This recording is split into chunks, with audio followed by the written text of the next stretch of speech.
Alors vous verrez, il y a un premier boîtier à l'extérieur avec un code de 10 chiffres. C'est un code qui change toutes les semaines, hein. Faut se méfier. Et puis il y a un deuxième boîtier dans le sas pour ouvrir la deuxième porte. Alors ce qui se passe, c'est très souvent des parents ont oublié le deuxième code et ils restent bloqués dans le sas avec la poussette, les élèves en bas âge et tout ça. Donc il y a pas mal à nettoyer, des miettes, des briques de thé froid. J'ai vu sur les portes qu'il n'y a pas de poignées. Oui, alors ça, c'est pour des raisons de sécurité. Ils ont placé les poignées tout en haut pour pas que les élèves puissent ouvrir les portes. Ah, si. Mais s'il y a les feux à l'école, par exemple. Oh, bah, ma foi, il crame. Hein. Qu'est-ce que vous voulez que je vous dise? De toute façon, il y a beaucoup trop d'élèves maintenant. Qu'est-ce qu'on doit en faire, hein? Et puis, comme disait mon prof de grec quand j'étais aux études, hein, l'agriculture manque de bras. Donc, voilà. Ah, ça que je connais, ça c'est les vestiaires. Oh là là, non, alors. Il y a longtemps que ça s'appelle plus un vestiaire, c'est l'espace de transition émotionnelle. C'est là que les élèves apprennent à gérer le moment de séparation avec le référent parent. Mais c'est un espace à double affectation puisque c'est là aussi qu'il doit apprendre à gérer les retrouvailles. Alors là, il peut laisser exprimer sa joie, mais avec un petit protocole quand même, faut pas déconner. Alors ça c'est les garçons, ça c'est les filles. Non, alors on s'efforce de ne plus genrer, hein. On décloisonne maintenant pour vivre tous ensemble à la lumière du genre. Ah, ça je connais, c'est la classe. Non, alors c'est l'espace d'apprentissage pédagogique. Là, vous avez les HP, là, les TDAH, les troubles de l'attention. Ça, c'est l'espace pour les dyslexiques, dysmorphiques, dysorthographiques. Vous en voulez un peu? Mais il y a aussi l'espace pour les enfants normaux, je veux dire. Oh, mais il n'y en a plus, ça n'existe plus. Puis de toute façon, si on avait, on ne saurait pas quoi en faire. Donc, voilà, quoi. Vous savez, autrefois, on pouvait dire qu'un enfant était mal élevé ou chiant. Maintenant, on doit dire qu'il est au potentiel. Alors.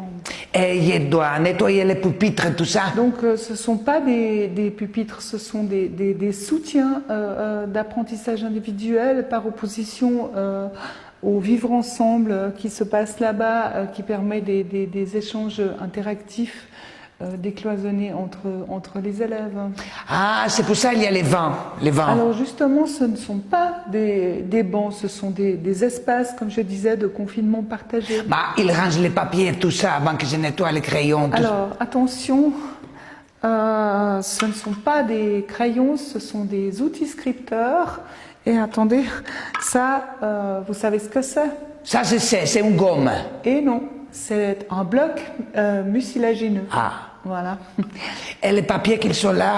Ah, vous parlez des supports graphiques végétalisés? Non, ça, c'est les vigilances orthographiques, c'est à moi. Les quoi? Les vigilances orthographiques, les dictées. Voilà, je dois les prendre à la maison pour faire les corrections. Pardon.